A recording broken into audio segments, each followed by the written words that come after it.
हीनात्मा बुद्धात्मैव प्रत्वानैव चापरम् अक्षिणन्ति बोधानि तस्मै नमः। नमो रिहन्ताणं नमो सिद्धाणं नमो आर्याणं नमो छायहणं नमो लोय सोविसाभूरम्। अनंत अनंत परम सिद्ध भगवान की एक जड़वान आदिनाथ स्वामी की एक जाटवान महावीर स्वामी की परम पूज आचार्य भगवान पूज्यपाल स्वामी की परम पूज आचार्य विराग सागर महाराज की वही समय विश्व धर्म की जबरी परम पूज आचार्य भगवान 108 श्री विश्व सागर जी गुरुदेव की समस्त आचार्य संघ के नमोस्तु शासन।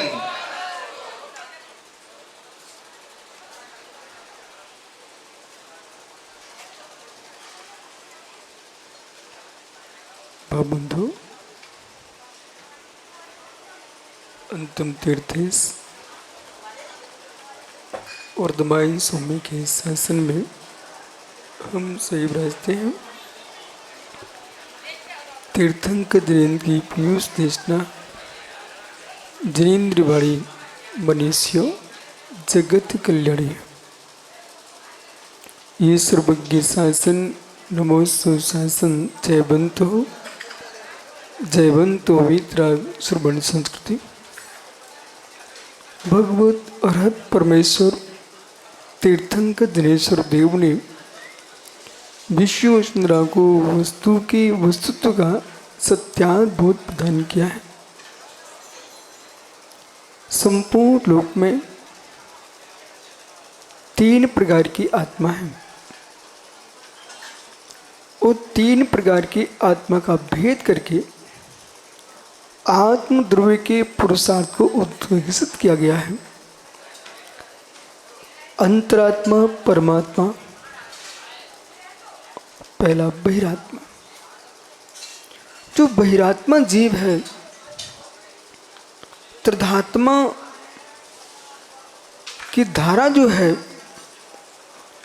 बहिंतर परस्येति अंतरंग बहिरंग तत्व का जो अन्वेषक है ऐसा जीव पर को पर स्वीकारता है, निज को निज स्वीकारता है, पर में आत्म बुद्धि का विनाश कर लेता है, वह अंतरात्मा जीव है। प्रत्येक द्रव्य को आत्मभूत मानता है, निज स्वरूप स्वीकारता है, आत्मा से बाहर के द्रव्यों को भी आत्म बुद्धि से देखता है और देह आत्मा को एक दृष्टि से देखता है, उसका नाम बहिरात्मा है। अन्वेषणीय विषय जीव के स्वयं के अंतस का है कि हमारे अंतरंग में पर द्रव्यों के प्रति नए सापेक्ष दृष्टि है कि एकांतिक दृष्टि है। बहिरात्मने का जब तक जीव परित्याग नहीं करेगा, अंतरात्मा जब तक नहीं बनेगा, तब तक परमात्मा बनने का स्वप्न ही सजो सकता है, लेकिन परमात्मा बन नहीं सकता है। और इनमें उपाय तत्र त्रिधात्मा सर्वदेहेषु,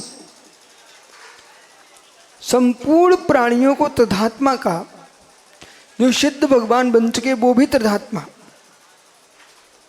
जो संसारी जीव है वो भी त्रिधात्मा। इसे समझिए, सर्वदेहेषु त्रिधात्मा, संपूर्ण देहधारी त्रिधात्मा, भूत प्रज्ञापन नय, भावी प्रज्ञापन नय और वर्तमान नय। तो भूत ने वर्तमान दृष्टि, भूत दृष्टि, भविष्य दृष्टि, सिद्ध परमात्मा को त्रिधात्मा कहने की बात कहने की क्षमता किसी दूसरे में नहीं।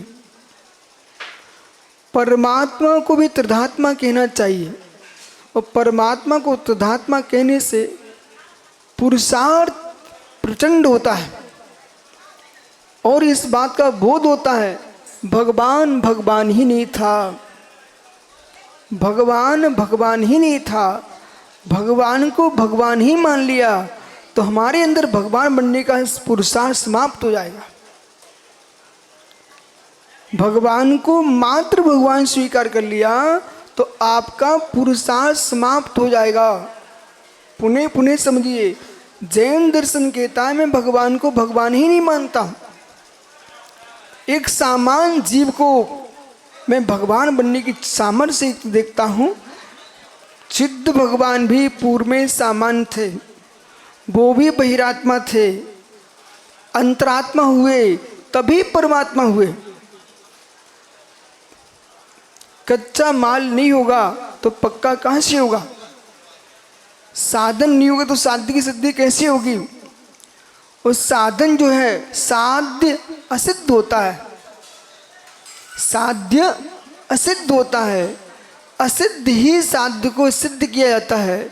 जैसे कि आपके घर में भोजन बनना है तो रोटी असिद्ध है, इसलिए उसे आप बना रहे हो, वो तुम्हारा साध्य है। रसोइये का साध्य क्या है? भोजन बनाना। डॉक्टर साहब आपका साध्य क्या है? मरीज को निरोग करना, ये आपका साध्य है। लेकिन निरोग कब करोगे? उसे रोगी होना चाहिए ना। यदि रोगी नहीं है तो आप किसको साध्य बनाएंगे? प्रत्येक कार्य होने के पूर्व असिद्ध था। प्रत्येक कार्य अपने होने के पूर्व असिद्ध होता है, तभी उसे सिद्ध किया जाता है। ये तो समझ में आ रहा है, सामान्य बात है। प्रत्येक कार्य अपने होने के पूर्व वही कार्य कारण के रूप में होता है, वही कारण उपादान में कारण रूप बदल जाता है। और जब तक स्वभाव हेतु नहीं होगा तब तक कार्य हेतु हो नहीं सकता। जब तक स्वभाव हेतु नहीं होगा तब तक कार्य हेतु हो नहीं सकता। थोड़ा बुद्धि को लगा कर समझना। जब तक स्वभाव हेतु स्वप्न नहीं होगा तब तक कार्य हेतु हो नहीं सकता है। ये स्वभाव हेतु क्या होता है? स्वप्न स्वभाव हेतु क्या होता है? स्वप्नल पंडित जी है? जब तक स्वभाव हेतु नहीं होगा तब तक कार्य हेतु हो नहीं सकता। और स्वभाव कब होगा? तो स्वभाववान होगा। जहां स्वभाववान ही नहीं है वहां स्वभाव कैसा? अग्नि का स्वभाव उष्णता है, तो अग्नि का स्वभाव उष्णता तभी होगा जो अग्नि होना चाहिए। पानी का स्वभाव शीतलता, पानी कब होगा? शीतल जब पानी होना चाहिए। जीव का स्वभाव ज्ञान दर्शन है तो स्वभाव कब बनेगा? जीव होना चाहिए। यदि जीव ही नहीं होगा तो स्वभाव कहाँ से बनेगा? पुद्गल का स्वभाव स्पर्श रस गंध वर्ण है, यदि पुद्गल ही नहीं होगा तो स्वभाव कहाँ से होगा? वस्तु की सत्ता में ही स्वभाव होता है, वस्तु की असत्ता में स्वभाव नहीं होता। वस्तु की सत्ता में ही स्वभाव होता है, असत्ता में स्वभाव नहीं होता है। अब जो लोग वस्तु की सत्ता को स्वीकार करना चाहते हैं और स्वभाव स्वीकार नहीं करना चाहते हैं, वह स्वभाव हो ही नहीं सकता है। और जो जीव स्वभाव स्वीकार करना चाहता है और वस्तु को स्वीकार नहीं करना चाहता है, वह वस्तु हो ही नहीं सकती। बिना स्वभाववान के वस्तु नहीं होती है और बिना वस्तु के स्वभाव नहीं होता है। ये परम सत्य है, अविनाभाव है। वस्तु के होने पर ही स्वभाव होता है, वस्तु के बिना स्वभाव होता ही नहीं है। अब प्रश्न है कार्य हेतु, पहले स्वभाव हेतु समझिए। स्वभाव हेतु असद्ध अवस्था में ही जीव को अपने स्वभाव का ज्ञान होना चाहिए। भगवान बनने का पुरुषार्थ बाद में करना चाहिए। तुम भगवान बनने का पुरुषार्थ करते भी रहोगे तब भी भगवान नहीं बन पाओगे। जब आप यही नहीं मानते कि मैं जीव हूँ। सबसे पहले विश्व में आज की पीढ़ी में आवश्यकता है जीव को जीव मानने की।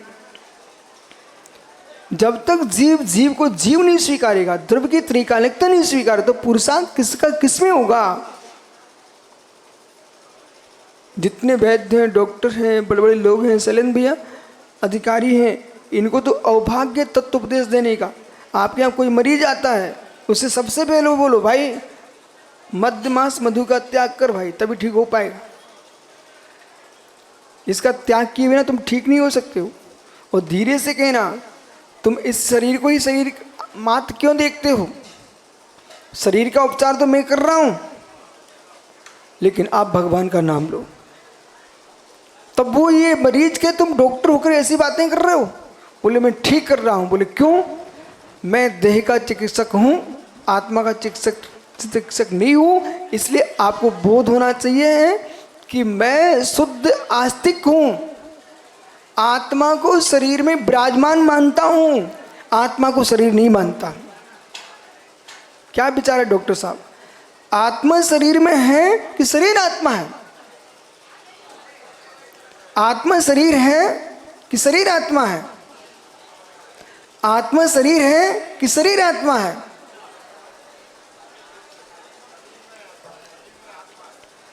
आप सुनो मैं बोल क्या रहा हूं। शरीर में आत्मा शरीर है कि शरीर आत्मा है कि शरीर में आत्मा है? न शरीर आत्मा है न आत्मा शरीर है, शरीर में आत्मा है। ऐसा जो मानता है वही अंतरात्मा है। ऐसा जो मानता है वही अंतरात्मा है। उस शरीर को ही आत्मा माने, आत्मा को ही शरीर माने, यही बहिरात्मा है। बहिरात्मा देह जीव को एक गिने, बहिरात्म तत्वमुदा है। जो देह आत्मा को एक मानता हो वही बहिरात्मा है। अब जो देह आत्मा को एक मानता है, इनके सिद्धांत क्या होगा? ये चार्वाक सिद्धांत है। शरीर में जब तक शरीर है तब तक आत्मा है। शरीर जला आत्मा नष्ट हो गई, शरीर तो आत्मा नष्ट हो गई। मित्र, शरीर के नष्ट होने से, प्राणों के नष्ट होने से आत्मा का नाश नहीं होता है। शरीर जो है, जो ये परमाणु जो है, परमाणु देहाकार है, वे परमाणु राखाकार हो जाएंगे, लेकिन परमाणु का नाश नहीं होगा।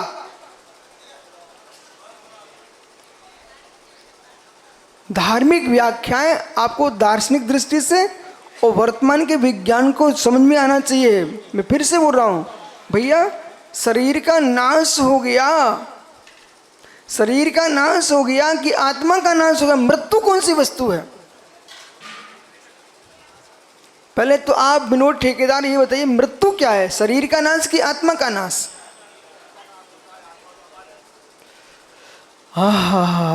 कितने विवेकपूर्वक उत्तर दिया रवि। मृत्यु कौन सी वस्तु है? शैलेंद्र भैया मृत्यु क्या है? शरीर का नाश कि आत्मा का नाश? विनोद दूसरे, शरीर का नाश कि आत्मा का नाश? अच्छा भैया, शरीर का नाश। कितने लोग, आज तुम वोट डलवाओ ना, तो कितने लोग मानते शरीर का नाश मृत्यु है कि आत्मा का नाश मृत्यु है? सुधीर डॉक्टर, मृत्यु क्या है? तू तो डॉक्टर है। शरीर का नाश कि आत्मा का नाश है? शरीर का नाश।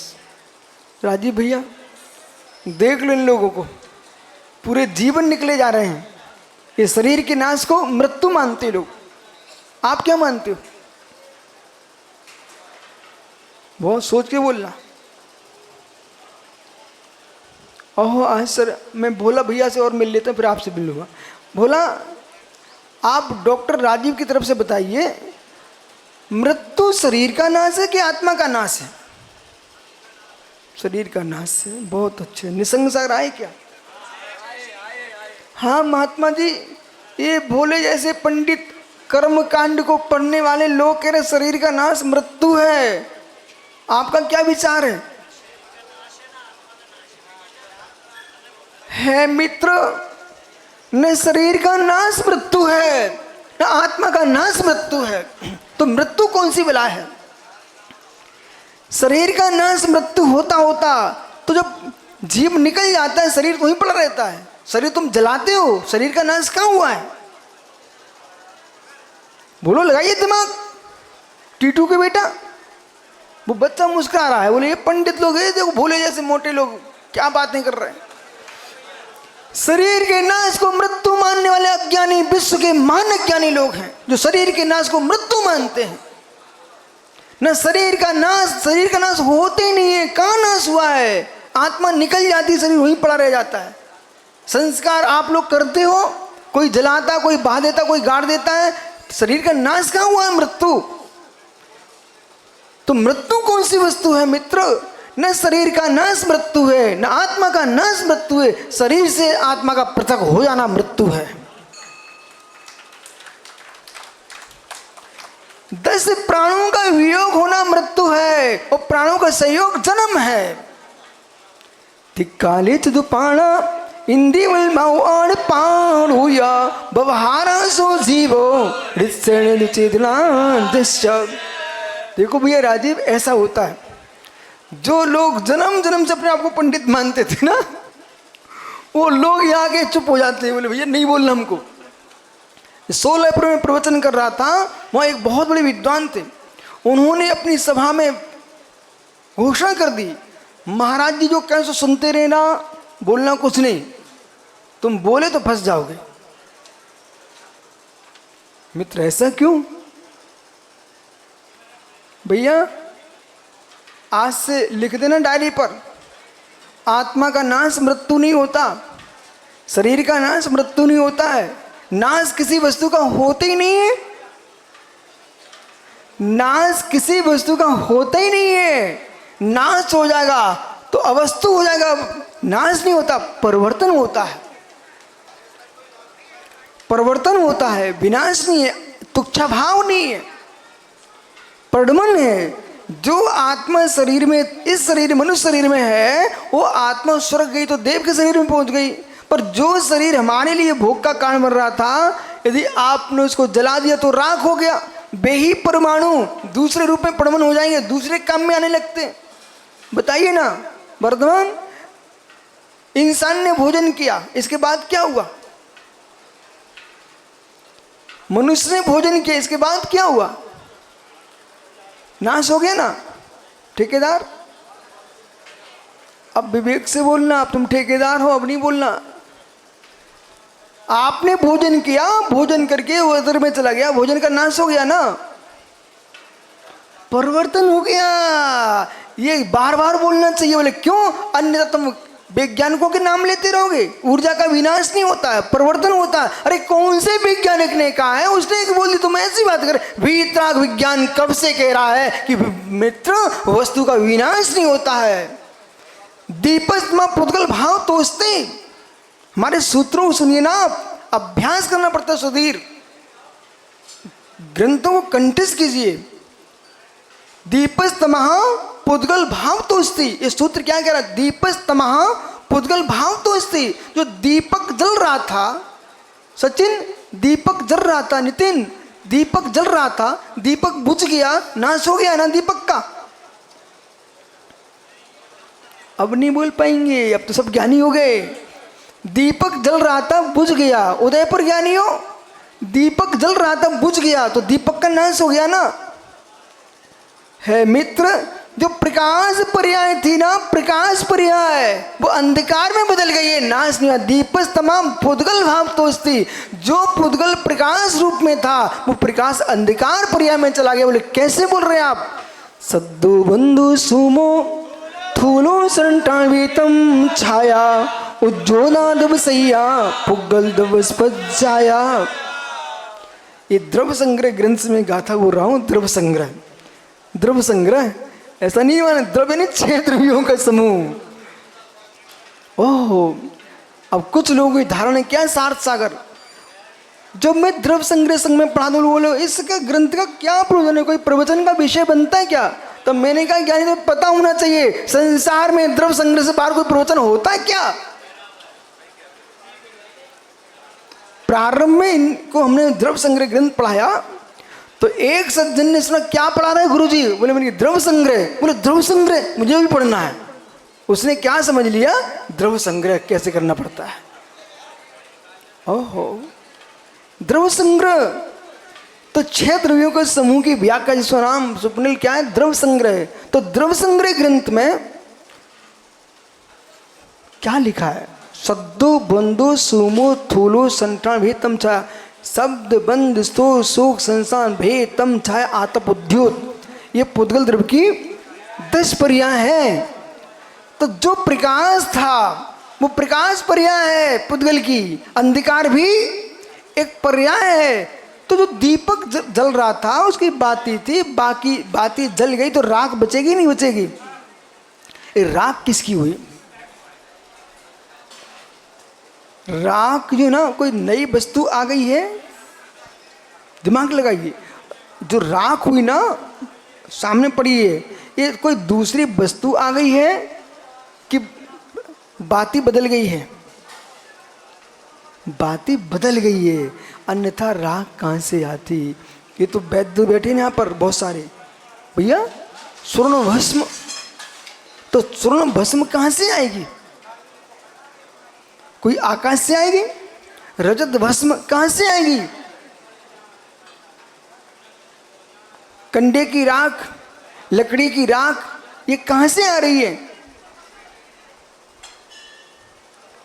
अब विषय पकड़िए यहाँ पर, जैसे निसंग सागर जी आदि नाम आपका जो कर्म सिद्धांत है उसमें पूर्ण शरीराकार आत्मा के प्रदेश रहते हैं। कहाँ पर, कहाँ पर, गत्यान पूर्वी, मनुष्य गत्यान पूर्वी, त्रिंच गत्यान पूर्वी, देव गत्यान पूर्वी, नरक गत्यान पूर्वी। जैसे मेरी यहाँ से मृत्यु हुई और मैं स्वर्ग जा रहा हूँ, ठीक है, और स्वर्ग में जा रहा है जीव, तो जब तक स्वर्ग में नहीं पहुँच रहा है तो विग्रह गति में पूर्ण शरीर के आकार रहता है, वो गत्यान पूर्वी बराबर। तो जैसे एक जीव की मृत्यु हुई मनुष्य की, वो मनुष्य मर करके वो शरीर तो छोड़ दिया, ठीक है, शरीर छोड़ दिया।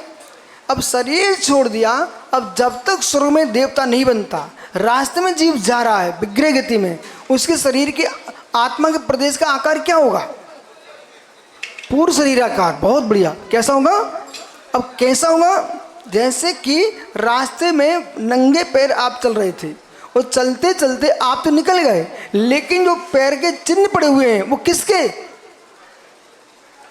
जो जैसा पैर था उसी के पड़ेंगे ना, तो वो जीव वहाँ नहीं है परंतु चिन्ह वैसे ही है। ऐसे जीव मर करके जो मनुष्य था वो स्वर्ग में देव होने जा रहा है, आत्मा के प्रदेश जा रहे हैं, आकाश में अनुश्रणी गति क्रम से चले जा रहे हैं, चाहे विश्रणी से जाए अनुश्रणी से जाए, परंतु पूर्ण शरीराकार होंगे। ये कितना मतलब कि जिसको आगमों का ज्ञान हो चुका है, सिद्धांतों का ज्ञान हो चुका है, व्यवहारिक दृष्टि से कैसे समझा सकते हैं और व्यवहारिक ज्ञान से आध्यात्मिक ज्ञान कैसे समझा सकते हैं। अब देखो मैं क्या बोल रहा हूँ, आप सुनिए ध्यान से। जैसे गत्यान पूर्वी में वो मनुष्य नहीं है, जैसे गत्यान पूर्वी में वो मनुष्य नहीं है, लेकिन आकार आत्मा प्रदेशों का वैसे ही है।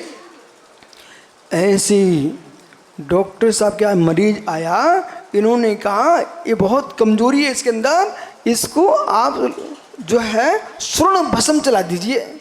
यशोधर सागर जी को अंतरा आ गया कल इनका, अब स्वर्ण भस्म चला दीजिए, भस्म चला दीजिए, ये क्यों नहीं बोला डॉक्टर साहब, भस्म चला दीजिए ये क्यों नहीं कहा, भस्म क्यों नहीं कहा कि भस्म चला दीजिए। देखो बोले संसार का एक सामान्य ग्रस्त हो, चाहे बहुत बड़ा विद्वान हो, भागमी हो, न्यायिक हो, वैश्यिक हो, सांख हो, जैन हो, बौद्ध हो, कोई भी दर्शन का होगा, वे परिभाषा ना बना पाए अलग विषय, तत्व ना समझाए अलग बात है। ये छोटे छोटे बच्चे बैठे ये आपको ना समझाए भिन्न विषय है, लेकिन आप लोग धर्म की व्याख्या धर्म से कर रहे हो, इसलिए तुम धर्म का प्रचार नहीं कर पा रहे हो। आपको धर्म की व्याख्या सिद्धांतों से करना चाहिए। तो फिर ये जो पढ़े लिखे लोग हैं ना आज के, बौद्धिक अपने आप को मानते हैं, तो उनको मालूम चलेगा अरे धर्म में तो लिखा हुआ है। बोले कैसा? गत्यान पूर्व के ला करके मैंने क्या किया कि जो भस्म है उसमें श्रवण शब्द क्यों बोला आपने? और श्रवण शब्द नहीं बोलेंगे तो कंडे की राख के भस्म नहीं होती क्या? कोयले की राख भस्म नहीं होती क्या? बराबर। क्या कोयले की राख भस्म नहीं होती क्या? एक कपड़ा जला दो, पट भस्म हो जाएगी। वो चटाई जला दो, चट भस्म हो जाएगी। कट भस्म हो जाएगी। ओहो, उज्जैन में सुब्रत सागर जी आपको नहीं मालूम क्या? प्रतिदिन एक मुर्दे की राख चढ़ती है महाकाल के मंदिर में। तो क्या नर भस्म नहीं है क्या वो? इसलिए स्वप्नल ध्यान दो, ये बातें बेटा भूल जाओ। हम तो सामान बोल देते हैं, सामान बोलने से अनर्थ हो जाएगा। कि डॉक्टर साहब ने पर्चा बना दिया, इसको रोगी के लिए बहुत गर्मी है तो भस्म दे दीजिए। तो किसकी भस्म देगा वो? लोहे की, लोहा भस्म, अयस्क भस्म कि रजत भस्म की स्वर्ण भस्म? डॉक्टर साहब गर्मी को छटाने लिए कौन सी भस्म देना चाहिए? रजत भस्म। देखो गर्मी के दिन में सफेद कपड़ा पहनना चाहिए आप लोगों को। गर्मी के दिन में सफेद कपड़े पहनना चाहिए और ठंडी के दिन में काले पहनना चाहिए। जिसके शरीर में ठंडी ज़्यादा हो रही है उसको लो भस्म खिलाना चाहिए, और जिसको गर्मी बढ़ रही है उसको रजत भस्म खिलाना चाहिए। और मित्र बहुत ज़्यादा कमजोरी आ रही हो और बिल्कुल कपकपा रहा हो, कमजोरी बढ़ चुकी हो, नपुंसकता आ रही हो, उसको स्वर्ण भस्म चलाना चाहिए। अब ये मालूम विज्ञानी क्या देख रहा है? बोले आप सब जानते हो क्या? ओहो, लेकिन ध्यान रखना, ये यदि नाम नहीं लगाएंगे तो इन भस्मों में अन्योन्य भाव है। भस्म एक जैसी दिखने पर भी एक भस्म नहीं होती है। जैसे स्वर्ण भिन्न है, रजत भिन्न है, लोहा भिन्न है, चंदन की भस्म भिन्न है, कंडे की भस्म भिन्न है, तो जैसे मित्र कंडे आदि भिन्न भिन्न है, उनके भस्म के धर्म भी भिन्न है। अन्योन्य भाव। अब इससे आप शास्त्रीय भाषा नहीं जानते कोई बात नहीं है, लेकिन विषय तो बिना शास्त्रीय भाषा के होता ही नहीं है।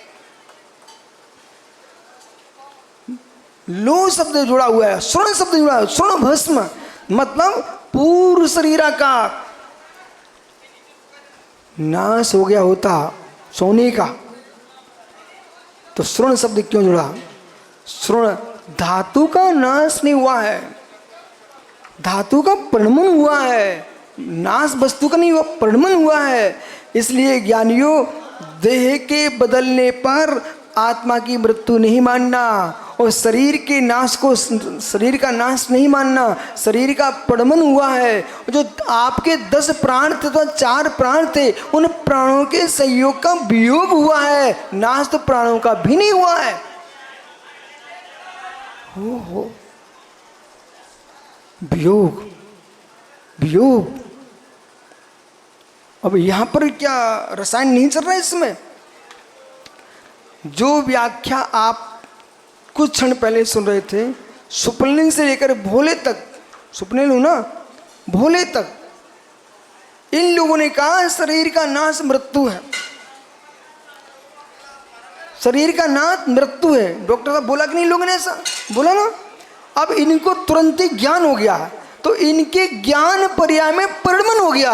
अरे मेरा अज्ञान छट गया, शरीर का नाश मृत्यु नहीं, आत्मा का नाश मृत्यु नहीं, प्राणों का वियोग मृत्यु है, संयोग का वियोग मृत्यु है, बाकी नाश तो किसी का भी नहीं है। ओहो, इसलिए जो ये बहिरात्मा बन के बैठे थे, शरीर का नाश मान रहे थे, आत्मा का नाश मान रहे थे, बेअज्ञानी अंतरात्मा हो गए। न शरीर का नाश है, न आत्मा का नाश है, संयोग का वियोग है। अंतरात्मा। अंतरात्मा वियोग स्वीकारता है और बहिरात्मा ना स्वीकारता है, अभाव देखता है। पर जैन दर्शन अभाव में भी सद्भाव देखता है। भैया क्या नाम है? ये उदयपुर वाले हो, झांसी के हो? ओ भैया जो लिख रहे हैं,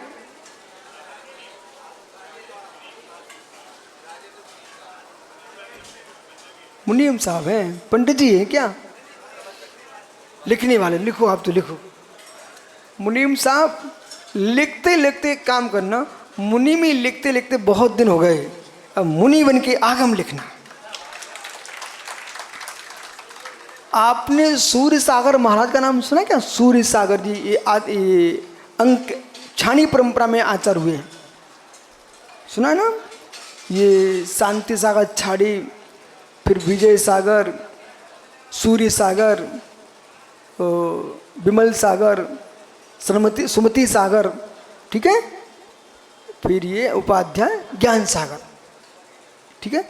जो सूर्य सागर हैं उनके बारे में कुछ आपने जानकारी ली? अच्छा मैं दे देता हूँ। सूर्य सागर जी महाराज थे, ये सर सेठ हुकमचंद जी इंदौर के मुनीम थे, मालूम? सर सेठ हुकमचंद जी इंदौर वाले कांच मंदिर के स्थापक, उनके मुनीम साहब थे वो। और मुनीमी करते करते उनको वैराग्य हो गया, वो वैराग्य हुआ, फिर मुनि बन गए, फिर उन्होंने शास्त्र लिखे। ऐसे आप बड़े मंदिर के मुनीम साहब हो क्या? हाँ तो बहुत बढ़िया, बड़े मंदिर के मुनि, तुम जरूर बड़े मुनि राज बन जाना। बैठो भैया, बड़ी श्रद्धा से लिख रहे हैं। ओहो भैया, लिखना और पढ़ना, जिसके जीवन में राजीव भैया दो शौक हैं, लिखना और पढ़ना, वो व्यक्ति कहीं पागल नहीं हो सकता। पर एक्स्ट्रा न लिखे ना एक्स्ट्रा पढ़े। अरे नहीं, तुम कोई पागल दे, आप हमसे कहोगे हमारा ये तो पागल हो गया, हमारे पास आया है। पर सुनो क्यों? जिसको लिखने का शौक है, जिसको पढ़ने का शौक है, वो कभी व्यक्ति अपने आप को एकलपना नहीं देखेगा। जिन्हें लिखने पढ़ने का शौक नहीं है, बोले बे बतियाने का जिन्हें शौक है, वो कोई आदमी नहीं मिला बे उसी दिन पगला जाते। बोले कोई सूना साना दिख रहा है, वो कहीं कोई ग्रस्त हुआ, बब्बा सुन रहे कि नहीं? और कोई व्यक्ति ग्रस्त हुआ, उसको अपनी पत्नी से बहुत रागता, और कहीं पत्नी का वियोग हो जाए, वो व्यक्ति उसी दिन पगला रोने लग जाएगा। तो लोग सब देखेंगे, बोले कैसा औरत के लिए रो रहा है बेचारा, वो पगला रहा है। और जिसको पढ़ने का शौक है, लिखने का शौक है, वो ठीक है, गए सो गए, अपना और लिख लेंगे और पढ़ लेंगे। इसलिए जीवन में नीटू मित्रों का, अमित्रों का मित्र कोई है, उसका नाम साहित्य है। हर व्यक्ति को पढ़ने का शौक होना चाहिए। अके चाहे तुम यात्रा करो, ट्रेन में जा रहे हो, विमान में जा रहे हो, बस में जा रहे हो, जरा भी समय मिल जाए अपना लिखना पढ़ो। अब बताओ भैया, मैं तो बिहार करता रहता हूँ, फिर शास्त्र कब लिखे जाएंगे? तो तुम्हारी परेशानी अभी दूर किए देता हूँ। बहुत सारे लोग, देवनंदी महाराज जी पूछ रहे थे गोमटेश में सुब्रत सागर जी से, बोले भैया ये तो बताइए कि तुम्हारे गुरु महाराज बिहार करते ही रहते हैं और प्रवचन करते रहते हैं, ये लिखते कब हैं? और इतने बड़े बड़े ग्रंथ छप रहे हैं। अरे मैं जो मैं बोल रहा हूँ यही तो ग्रंथ बन रहे हैं ना। ओहो, भगवान ने कब लिखा? बोला है ना, लिखने वालों ने लिख लिया, परंतु लिखता भी हूं कब? भाई बिहार का समय है, जिसके अंदर उत्साह शक्ति है उसके पास समय मिलता है, और यहाँ उत्साह शक्ति उनके पास कोई समय नहीं है। भाई बोले से पूछो, 12 बजे से अपने कमरे में चले जाओ, फिर तो अपना सामा के बाद अपना ही समय है ना, रात्रि में 3 बजे से अपना ही समय है ना। पुरुषार्थ चाहिए, लिखने को समय मिलता है। आदमी कितनी परेशान हो, कितनी व्यस्त हो, कितनी बढ़िया सारंग की दुकानें चल रही हों, तब भी वर्धमान खाने को समय मिल ही जाता है बेटा। जब तुम खाने को समय निकाल सकते हो और जाने को समय निकाल सकते हो, लघु शंका को समय निकालते हो, सोच को समय निकाल लेते हो, गप में लगाने को समय निकाल लेते हो मित्र, तो ऐसे मुमुक्षु जीव माँ जनिवाणी के लिए समय निकाल लेता है। समय निकालना चाहिए। संजय, झांसी वालों ने समय निकाला कि नहीं निकाला? आप क्या करें? बोले गुरुजी ऐसे समय में पंचकर्ण, शैलेंद्र भी भाई युवा बोल रहे तो बोले ऐसे समय में पंचकर्ण, जहाँ सारंग के दिन हो और गर्मी भीषण हो और सीजन का चल रहा हो, मैंने चिंता मत करो, लोग रुपए कमाने का सीजन है, तुम दान देने का सीजन कमाना है। अनुभूतियाँ है, आनंद आना चाहिए। जैसे स्वप्न ले, तुम भैया क्या करते रहते दिन भर? हैं? देखो कह रहे कुछ भी नहीं करते। देख भाई कुछ भी नहीं करता। दिन में एक बार पूजा हो गई, पाठ हो गया, कोई विधान कर तो विधान कर दिया, फिर क्या करोगे? कुछ नहीं कर। अरे बालक, तेरे पास सोने का समय है, इसमें सोने का नहीं, सोने का नहीं। सोचे गुरुजी हम तो सोते हैं। सुन समय, सुन समय। बोले क्या समय? शादी हो गई क्या? वो भी हो गई। अब वो भी चिंता तुम्हारी समाप्त हो गई। पैसा समाज देती है, वो भी चिंता समाप्त हो गई। अब बेटा तू एक काम कर, यहाँ पर झांसी में अजित पंडित जी थे। अजित पंडित जी वे खुद स्वाध्याय करते थे। तो अब तुम्हारा कर्तव्य सुब्रल, आगम ग्रंथों का खूब अभ्यास करो। और शास्त्री हो ना, तुम डॉक्टर्स कर लो, चाहे तत्वांशु पर कर लो, चाहे समय सार पर कर लो, प्रवचन सार पर, कोई आगम ग्रंथों पर डॉक्टरेट कर लो। काम तो चल ही रहा है। एक थीसिस और भारत सरकार के पास पहुंच जाएगी तो कोई ये तो कहेगा कि सुप्रीम नाम का शास्त्री हुआ था, डॉक्टर्स किया है, उसने जैन दर्शन को आगे बढ़ाया है। हर व्यक्ति को आगे बढ़ाओ, बौद्धिक स्तर बढ़ाना चाहिए, बौद्धिक स्तर बढ़ना चाहिए, हर व्यक्ति को पढ़ना चाहिए। मैं तो इनको डॉक्टर राजीव से कहूँगा, बस अब तुम्हारा तो नाम फैल गया और काम भी अच्छा चल रहा है। अब तुम शास्त्रों को स्वाध्याय प्रारंभ कर दो। और ऐसा करना चाहिए, हमने इनकी वाणी भी सुन ली एक दिन, अभी बीच में बोल रहे थे ना उस दिन, वो भी सुन लिया। और डॉक्टर साहब तुम तो करगुआ में स्वाध्याय कराओ। एक आदमी आए, कोई नहीं अपनी पत्नी को लेके आना, बोले तू बैठ के सुन, मैं सुनाता। तो मंदिर में स्वाध्याय प्रारंभ हो जाएगा और धीरे धीरे प्रवचन प्रारंभ कर देना, फिर पर्यूषण में प्रवचन करने जाना। डॉक्टर साहब भैया चेहरे का प्रभाव पड़ता, आपको पता होना चाहिए। संपूर्ण, आप तो डॉक्टर हो ना सुधीर, सबसे पहले प्रभावित कौन करता है? पढ़ाई लिखाई? बिल्कुल नहीं। सबसे पहले कोई तुम्हारी पढ़ाई नहीं देखता, लिखाई नहीं देखता, तुम्हारा चेहरा देखता है। आदमी का चेहरा सबसे पहले आदमी को प्रभावित करता है। जिसका चेहरा सुंदर हो, वाणी सुंदर हो, वो गद्दी पे बैठेगा ना तो सुंदर लोग सुनने आएंगे। इसलिए हर व्यक्ति का चेहरा, तुम खुश होके आए और चेहरा बना के बैठ गए लटका करके, तो पहले ही चेहरे ही तुम्हारा ऐसा बना बैठे तो कौन खुश होगा? हर व्यक्ति का पहला चेहरा। अच्छा बताइए, तीर्थंकर भगवान जो है ना, तीर्थंकर, ठीक है, तीर्थंकर भगवान है आपके भगवान। देखो भौरे के आदिनाथ स्वामी के दर्शन करो आप, प्याउल जी के। देश के श्रावकों को पता होना चाहिए, झांसी के करगुआ जी के बगल में, सोनागिरी के बीच में देश का महान तीर्थ प्याउल जी है। जिस तीर्थ में उदयपुर वाले सुर ने अपने राजस्थान में हल्ला मचा देना, एक इकलौता भोरा बचा, यहाँ पर 7 भोरे थे। अब देखो झांसी वाले इसको सुरक्षित रखते कि नहीं रखते हैं। और ठेकेदार भोरा तुम्हें घोर पाप पड़ेगा बेटा, इसको नष्ट नहीं करना। ओहो मित्र, आप कभी महावीर जी गए राजस्थान? राजस्थान के मंदिर के नीचे पहले कुछ नहीं था, उनके इन्होंने देखा कि ऊपर मंदिर, नीचे उन्होंने अब बहुत सुंदर सुंदर प्रतिमा विराजमान कर दिए, अनेक भौरे निकले हुए हैं। कभी आप भिंडी जाओ ना तो बरासों जाना, बरासों तीर्थ के अंदर अंदर ही अंदर बड़े बड़े भौरे हैं, बड़े बड़े विशाल, जिसमें 24 ही विराजमान। और इतना नहीं, एक बार आचार्य विराग साहब में ब्रह्मचारी था, उन्होंने बैठे हुए थे, बहुत ठंडी थी तो खिड़की से धूप आ रही थी, वो चौकी पे बैठे थे सामयिक करने के लिए। बगल में छोटा सा छेद था। अचानक आचार्य महाराज का हाथ ऐसे टकरा गया तो उसमें से आवाज आने लगी जैसे अंदर कुछ हो। बस वो एक हाथ के टकराने से मालूम क्यों डॉक्टर साहब, जैसे आचार्य महाराज का हाथ लगा, बोले इसमें कुछ है। धीरे से उस छेद को यूं हटाया, गेट निकल पड़ा। गेट निकला, भौरे का गेट निकला। और जैसे गेट निकला, अब अंदर झांक के टॉर्च लाया एक लड़का, बोले देखो बेटा क्या है। बोले गुरुजी ये अंदर तो बहुत बड़ा स्थान दिखाई दे रहा है। 3-4 ट्रॉली चमगादड़ की बीट निकली, उसको बाहर जब किया, अंदर प्रवेश किया। क्या हमारे बुजुर्ग लोग होते थे, उन्होंने सुरक्षा की दृष्टि से ऊपर कोई उपद्रव हो जाए तो सारी प्रतिमा नीचे लेकर विराजमान कर दो। पूरे 24 की बेदी बनी हुई थी। इतनी विशाल विशाल भूरे देश में क्यों? सुरक्षा की दृष्टि से बनाए गए थे। और मंत्र विधि की दृष्टि के लिए, साधना के लिए भट्टारक लोग ऐसे स्थान चुनते थे।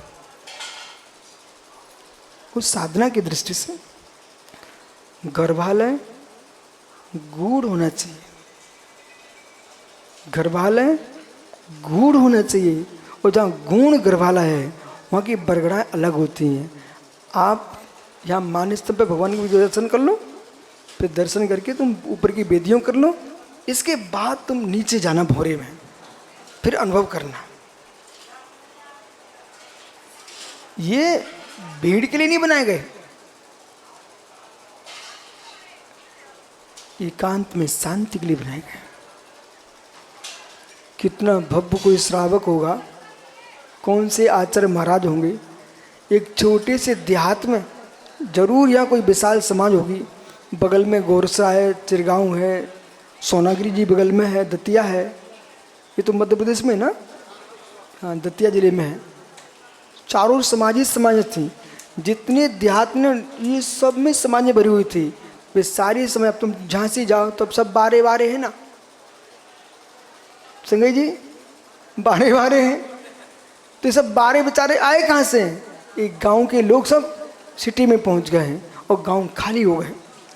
पर प्याउल के भगवान को जिस भव्य जी ने विराजमान किया होगा ना, वो विश्वास मानो झांसी समाज का उपकार मान रहा होगा कि तुमने हमारे तीर्थ की रक्षा कर रहे हो। इतना ही नहीं, यहाँ पर एक आगरा के अधिकारी आए हुए थे, इंजीनियर साहब। जब प्याउल न झांसी वालों को मालूम था, न चिरगांव वालों को मालूम था, न सोनागिरी वालों को मालूम था, किसी को पता ही नहीं था। वो अभी हैं वो दादा, तो वो आगरा के थे और यहाँ पर उनका सर्विस थी इस क्षेत्र में, हैं। तो वो जो है ना, आकर के उन्होंने देखा, किसी गांव के लोगों ने कहा सर यहाँ आपका मंदिर है। वो आए, देखा यहाँ की हालत को देख करके वो लग गए। चिरगांव समाज, झांसी समाज, सब जगह उन्होंने हल्ला मचा दिया। एक जीव के नियोग से आज पुनः तीर्थ पूरे भारत में विख्यात हो गया। हर तीर्थ की वंदना करो। तीर्थ वंदना ही तुम्हारी शांति का कारण है और तीर्थों की रक्षा का कारण है। अब देखो उदयपुर बुलाया यहाँ पर, अब यहाँ से जाएंगे झीलों की नगरी वाले, जाके बोलेंगे महाराज जी कहाँ मिले थे? बोले प्याउल जी में। कहाँ पर है? अब तुम भैया बोलना, जो सोना की बसें लेके आए उनसे कहना भाई एक बार प्याउल जी के दर्शन करके आओ। और एक चट्टान में 3-3 भगवान कैसे शोभायमान हो रहे हैं, ऐसे मस्त हैं। तो बिल्कुल आनंद में डूबे हुए भगवान है तो। ओहो, आइए मित्र, तो मृत्यु किसकी होती है?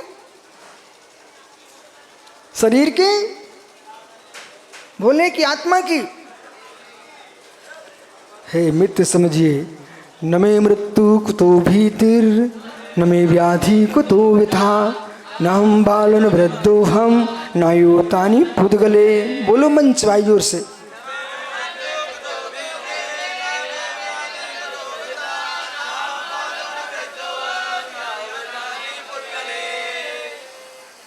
अध्यात्म में लीन जीव यूं विचारता, न मे मृत्यु कुतो भीतर, तो मेरी मृत्यु नहीं है तो भय किस बात का। न मे मृत्यु कुतो भीतर।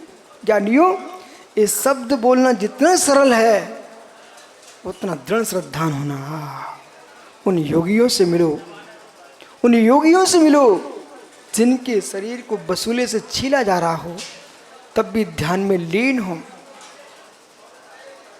देख रहा बेटा, बसूले से छीला जा रहा हो तब भी ध्यान में लीन हो। स्वप्निल कभी जीवन में भूल मत कर लेना। देश के प्रत्येक निर्गंत योगी के बारे में अच्छा विचार करना।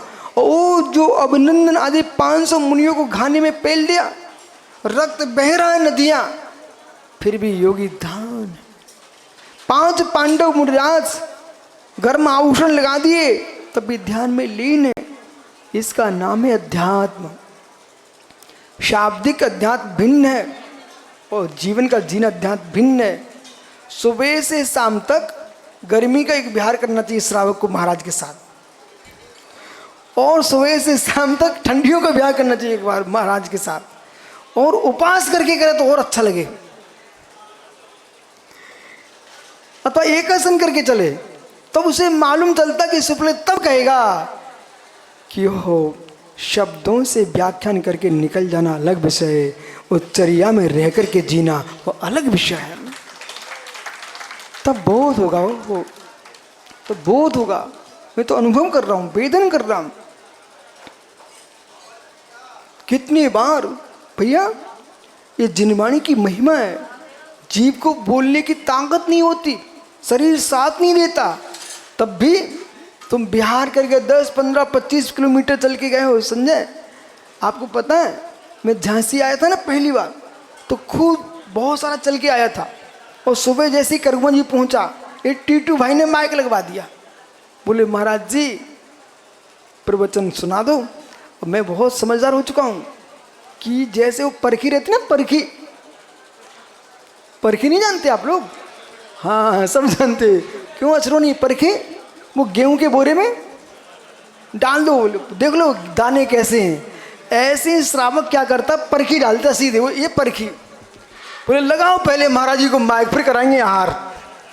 बोले पता चल जाएगा बोलते कैसा है तो मालूम चल जाएगा कैसे माइक फिर अपन श्री पर चढ़ाएंगे। ऐसा जगत की लीला है। और जिस तरीके से वो व्याख्यान करेंगे उसी तरीके से श्रावक अपना काम करेंगे। तो महाराजों को चाहिए भैया कि परखी में जैसे ये माइक लगे तो अच्छा से बोलना कि तुम्हारे जैसे पास हो जाओ, नहीं तो परखी में फेल हो गए तुम। परखी, पंडित सुना ना बेटा, तेरे लिए परखी लगती है, लगती ना? हाँ परखी लगती है। और तुमने तनक यहाँ की बातें करना नहीं सीखा ना तो भगा देगा डीके तुम्हें।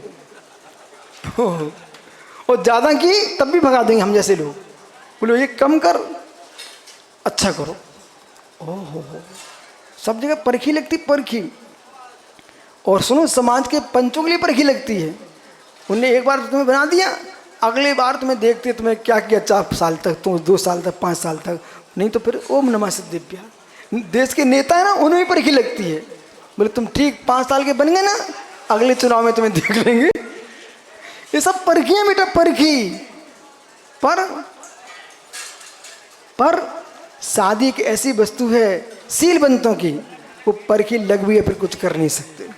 पर आज के लड़के लड़कियां उसमें भी गड़बड़ कर रहे हैं, वो छोड़ के भग देते हैं। पर ऐसा नहीं करना चाहिए। अब जैसा बोरा फंस गया है उसे चलाना चाहिए।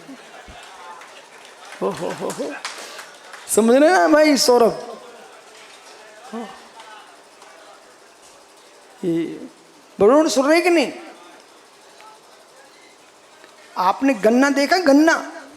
गन्ने की गांठ में रस नहीं निकलता, तब भी किसान रोता नहीं है। बोले कोई बात मत निकलने दे, खेत में बो देंगे नया गन्ना तो आएगा। ऐसे कोई की पत्नियां तेज भी हो ना तो टेंशन मत लो, संतान को जन्म देंगी, धर्म चलेगा, समाज चलेगी। ओह, आज तुम्हें समझ में आ रहा है? ओह, आज समझ में आ रहा है। ये बातें बहुत दिन पहले समझ लेना चाहिए थे आपको। ए सोनू मोनू के लड़के सुन रहे ना बेटा, गड़बड़ काम नहीं करना। आपका समय हो गया। परखी, हर विषय को तत्व से समझिए।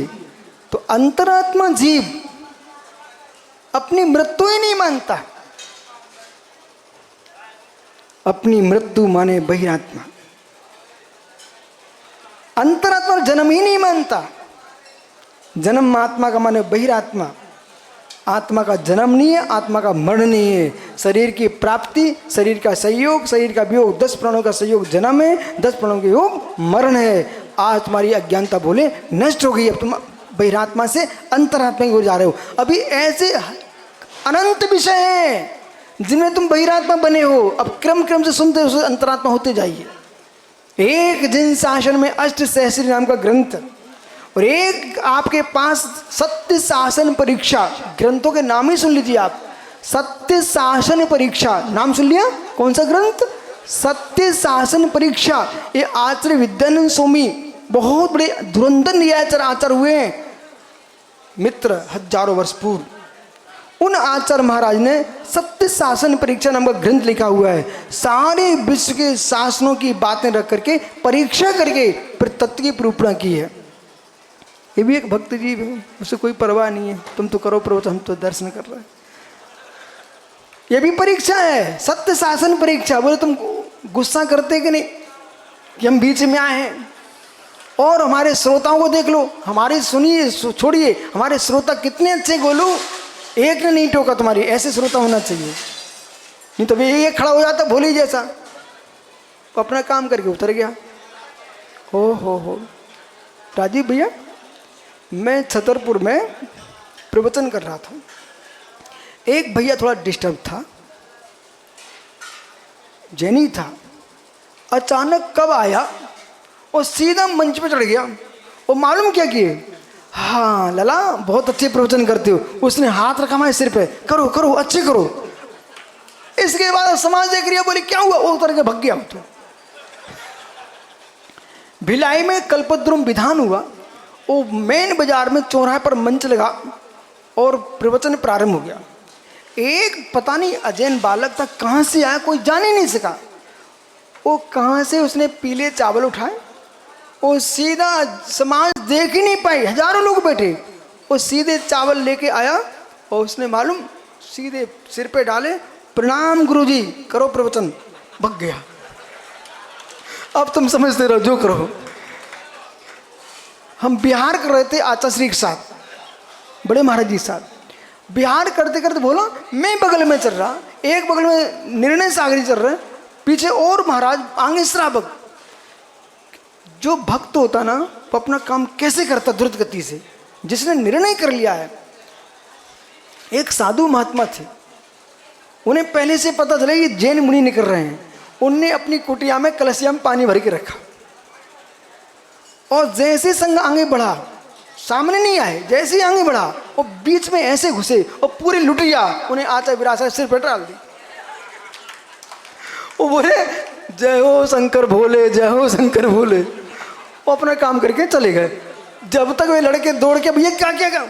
फिर आचार्य से बोले कुछ नहीं, जाने दो। तो भाई सावधानी तुम बरत सकते हो, परंतु भक्त को और कसाई के लिए कोई सावधानी नहीं होती। हिंसा कब हिंसा करके निकल जाए पता नहीं चलता, और भक्त कब भक्ति करके निकल जाए पता नहीं चलता है। एक गांव में आपने मलखन सिंह का नाम सुना है? सुब्रत सागर जी तुम्हारी गांव में रह रहे हैं आजकल। सुनो कितना चतुर जीव। यहाँ एक चत्थर गांव है, उसमें एक देवी का मंदिर है। उस मंदिर में राजीव ने क्या किया, बहुत बड़ा मेला भरा हुआ, वो घंटा चढ़ाना है। कैसे चढ़ाए? उन्होंने महिलाओं की साड़ी पहनी, वो साड़ी पहन करके सीधे घंटा चढ़ा गए और उस पर नाम लिखा मलखान सिंह डाकू। घंटा चढ़ गया, वो निकल गए। पुलिस ने देखा बड़े बड़े अक्षरों में। अब क्या, वो तो अपना काम करके निकल गया। तो जैसे एक जीव अपना काम करके निकल जाता है, एक विषय समझो, मैं कोई दुनिया की पंचायत नहीं कर रहा हूँ, क्यों सुना रहा हूँ। ऐसे पंचम काल के भव्य जीव जो तुम्हें भीड़ दिख रही ना, ये भीड़ देखती रह जाए, अपनी साधना करो और धीरे से निकल चलो, पंचम काल से बचो। अब यहाँ से निकल चलो भैया, निकल चलो, क्योंकि मैं आपको एक स्पष्ट बता दूं, आगे आने वाला काल जो है ना, ये बहुत खतरनाक आने वाला है। एक मनुष्य दूसरे मनुष्य को कच्चा खाने वाला है, ऐसा छठमा काल आएगा भारत की भूमि पर। इसलिए मित्र जितनी जल्दी हो जाए अच्छे अच्छे काम करो और यहाँ से निकलो, अपन स्वर्ग में बैठ के देखेंगे फिर क्या हो रहा है। हम तो पहले तैयारी कर रहे हैं, आप भी करो। यदि तुमने तपस्या ना भी, मैं आपको एक एक विधि बता रहा हूँ, मुनि नहीं भी बन पाए तो चिंता मत करना।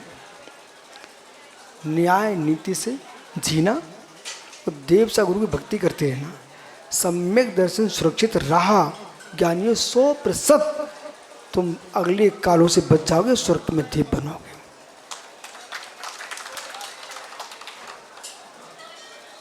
श्रद्धा न टूट पाए, विश्वास न हट पाए, वो ऐसे लोगों की बातें मत सुनना सीमित जो श्रद्धा तोड़वा दे, सुनना ही नहीं है उनकी बातें।